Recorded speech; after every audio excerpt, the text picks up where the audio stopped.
this video, I'm going to be taking you through a hair growth routine, ways in which you can keep your hair in a good manageable state, length retention, how to properly detangle. Now, as a beginner, see this as a hair care starter guide because I'm going to be taking you through step by step on how to go about it. Now, starting with how to properly detangle 4C hair, you can see that this is actually the wrong way to go about it because the hair is dry and all of that. You need to make sure that your hair is hydrated throughout. Now, before you start working with your hair, just make sure that you spray your hair with water before you start parting, sectioning, or anything like that. As much as the widest tooth comb is going to help, you also need to be working with your hair in a good elastic state like this. I'm just going to be stretching out my hair like this because it was in a matted stage, so I need to be working with it while it's like this now. And now you can actually see how easy it is for me to now section my hair because my hair is damp, so it's not resisting. Now I'm going to put it into sections like this, working with one section at a time. And working in smaller sections, not only does it help to reduce the tangling while you're working with it, but also at the same time it reduces the breakage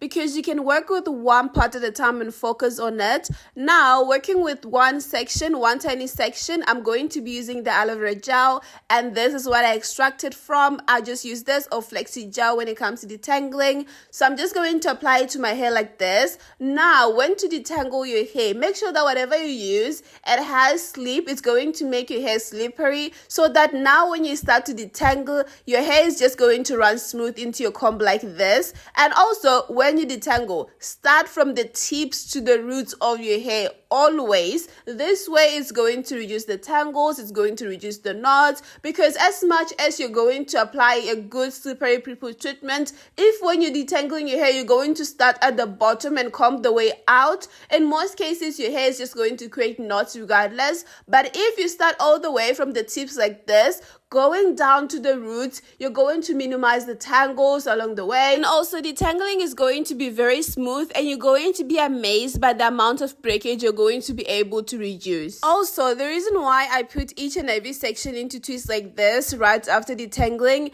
is just so that it doesn't shrink back, because remember, the hair is very damp, it's wet, so obviously it's going to shrink very bad after even detangling. Now when it's going to shrink back, even though you detangled, it's just going to tangle right back up. So you don't want that. You want to detangle your hair, section it, put it in the twist like that. And it also helps you to know that these are the sections that have already detangled and also the ones that you're yet to work on. Now coming to pre-poo treatments, what you use to detangle and all of that. If you're using anything that has butters and oils, you need to stop when it comes to detangling. Because now when you're going to wash your hair, they're just going to stay in your hair. They're going to cause buildup. Now you're solving one problem, which is detangling, but also you're causing another problem, which is clogging your pores and making it difficult for you now to shampoo your hair. So when it comes to detangling, using off pre-poo treatments, use products that are water-based. It's either you're going to go for aloe vera gel, flexi gel. Those are the best products I can say you need to use when it comes to detangling, because not only are they going to help you to detangle your hair properly, but also at the same time, when now you're going to shampoo your hair, it's going to be very much easier to now shampoo them out. So during this process, anything that has oils and butters in it, do not use it to detangle. Trust me, what I'm telling you is from experience. I know what I'm talking about. So this a best way to go, just like that, put into twist, and you see how my comb is now looking like here. This is the whole amount of breakage that came out of my hair after all that detangling. Trust me, when I say follow each and every step, I mean follow each and every step, and you will see your breakage reduce. Now, after all of that, the next step is shampooing. Now, I'm going to be taking you through on how to properly shampoo 4C hair. And you see why my hair is in twists like this? Best way to go about it. It also helps with reducing tangles and all of that, because you can be massaging your hair while doing this, so you don't need your hair to be tangling right back up. Now, as you start, make sure that you apply the shampoo onto the hair that is already wet. This is going to ensure that the shampoo is going to lather very well, and also at the same time it's going to help you save the product because it's going to lather very fast. And then I'm going to get a scalp massager like this. Starting with the scalp, I'm going to start by scrubbing my scalp like this, and then making sure that I get all the dirt out, all the excess dirt out. And then now I'm just going to go and now shampoo the twists like this, getting out all of the excess products just like that.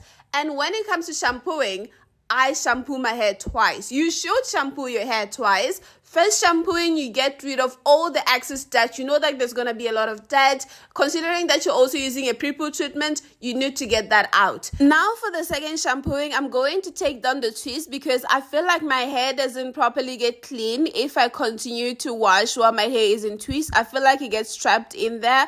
But if you don't want your hair to be tangling, because during this process you can't be massaging, just keep your hair into twist like that to keep it in a good state. But if you're doing it the way that I'm doing exactly like this, make sure that during this now you're going to be stretching your hair the way that I'm doing. This is going to make sure that your hair is not going to be tangling, and even after all the shampooing, it's going to be as smooth and easy to work with, just feeling as though you just detangled your hair. Now I'm just going to be rinsing my hair like this, making sure that I get all the shampoo out. And now to rinse, please use a shirt. Find an old shirt. It works way better. It's very gentle to your hair and it's not going to rip your hair compared to a towel. After shampooing, now I'm going to follow with a deep conditioner. Like this, I'm going to get a deep conditioner into a container, and then I'm going to add moringa powder in there and a little bit of water just to make sure that it's not as thick. So this is just my deep conditioning mask that is going to help with hair strengthening.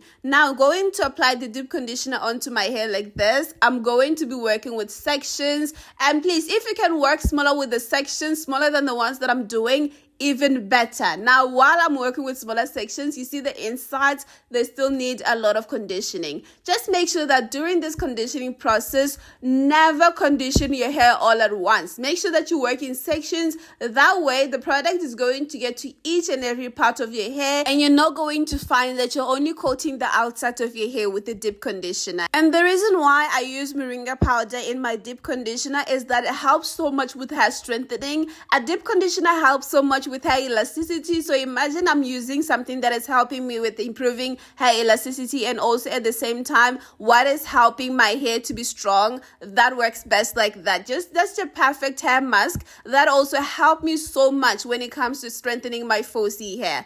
Now after all applying, make sure that you do not leave this treatment longer than an hour. 30 minutes is more than enough. Your hair is just ready to be washed out, because if you leave it in longer than an hour and more frequent, your hair is going to over soften, your hair is going to break easily. So allow the deep conditioner to do its work. Let it soften your hair. Let it help your hair to be more elastic, but don't overdo it. Now even when you're rinsing, make sure that you rinse your hair thoroughly and you no longer feel the deep conditioner into your hands while you're still touching it. Just like that, repeating the same rinse out process, drying with the shirt, just like that, all done. My hair is just smooth and now nice and so much easier to work with. You can actually see how bouncy it is now, and you can actually see that it's very elastic and bouncy. This is a true definition of healthy hair. Repeat the routines, every step that I'm showing you, very important.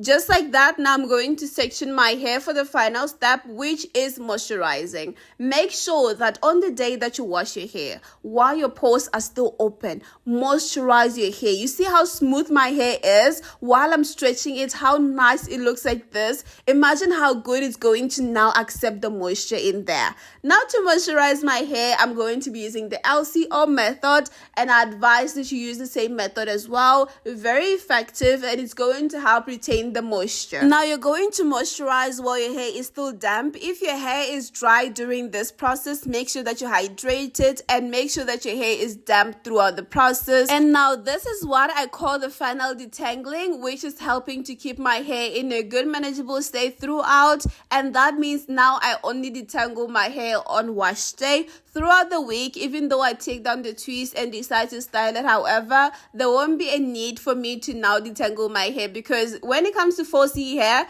trust me, me. You don't need to be constantly just detangling your hair and yanking it out. Now, back to when it's moisturizing. Onto damp hair, I go with the hair butter like this. After then, I'm going to follow with the oil to now lock in the moisture. Just this tap butter oil onto damp hair is going to keep your hair in a good state. Your hair is going to be moisturized. It's going to be healthy, just like that. You can never go wrong with this routine, with this technique. Just the best way to go about it. And putting my hair into twists like this, first up is so that my hair doesn't shrink back. Secondly, is just so that I keep my hair in a good manageable state. Also, at the same time, this could be a protective hairstyle until the day that you feel like you have enough strength to do the protective hairstyle for the week. And if you're confused about the LCO method, it simply means the L now is the liquid. You now keep your hair hydrated. Secondly, now you're gonna follow with the cream, which I now use the butter to moisturize my hair. And then the O is going to be the oil. Now you apply it to your hair, seal in the moisture, just like that. It's just simple LCO method. Repeat this process. A good way to go about it. Now, the products that I'm actually using now to moisturize my hair, I use shea butter as the base product, but with the way that I'm using it, I made a DIY hair butter, which was just shea butter, castor oil, olive oil, and cherry powder. I mixed them all together and I made my butter like that.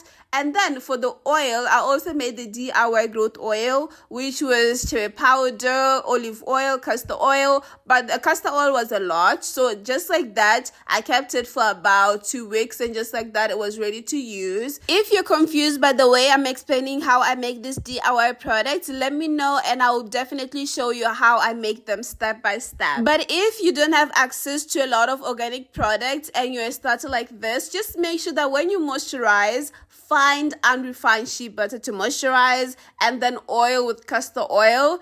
It works best as well. The reason why I'm adding all the herbs and all of that is just so that I get the benefit of it. You know, like this helps with strengthening, this helps with this and that. But when it comes to moisturizing, to start with, just don't wait until you get everything. Just start. So with just a little that you have, unrefined shea butter, castor oil, those two, they're more than enough to begin with. Just good like that. Now, after all the moisturizing, never forget the scalp. The moisture in your hair is not going to find itself down to your scalp. This way is going to prevent dandruff in your scalp looking ashy. Just like that, your hair is in a good state. And just like that, this was my routine. Follow this routine weekly, and you will be able to see the good hair growth results in your hair. Just follow this, save this video. Anytime you want to wash your hair, follow what I'm doing step by step. You can never go wrong with this. You'll see your breakage reducing and your hair will be getting a lot more healthier. Just like that, you're good to go. You're good to start. Thank you for watching.